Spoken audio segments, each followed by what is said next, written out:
a buyer, when a buyer comes in, they're renting right now, they're looking for their first home. They know it's not going to be their forever home. They're looking 3 to 5 years. Rents have gone up at an incredible rate. So, Yeah. they come in and they say, hey, what's going to happen with the market? And obviously we can give them some numbers and ideas, but we don't know exactly what's going to happen with the market.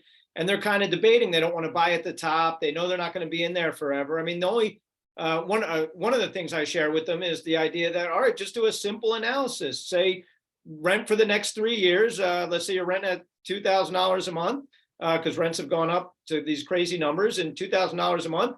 So you're in 24, 48, $72,000.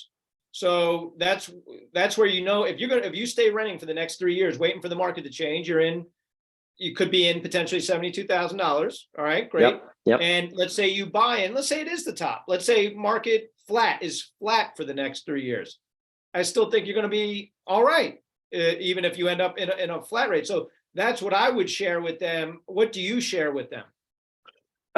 Very similar. And it's the idea that, look, when you buy, your payment is locked in. Assuming you get a 30-year mortgage, you have 360 months where you know exactly what your payment is. I mean, taxes might go up and stuff like that, but generally speaking, from a principal and interest standpoint, you know exactly what your payments are. It's the exact opposite as a tenant. You know what your payments are for 12 months. You're going to make 12 payments.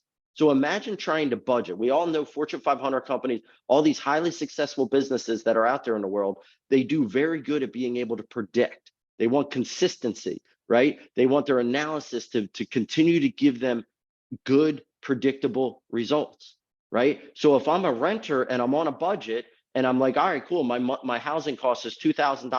Well, it's $2,000 for the next 12 months. What do I do in January 24, when the owner says, hey, you know what? Inflation is still high. We're bumping you 10%.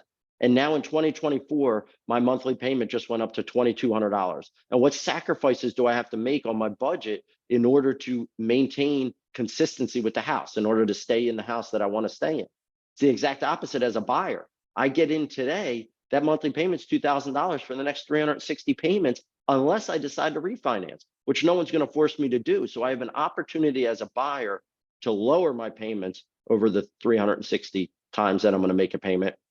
As a renter, there's really no opportunity to lower that payment. I would argue it's only going to go up. I mean, maybe you can get lucky and get a landlord to lower the rent,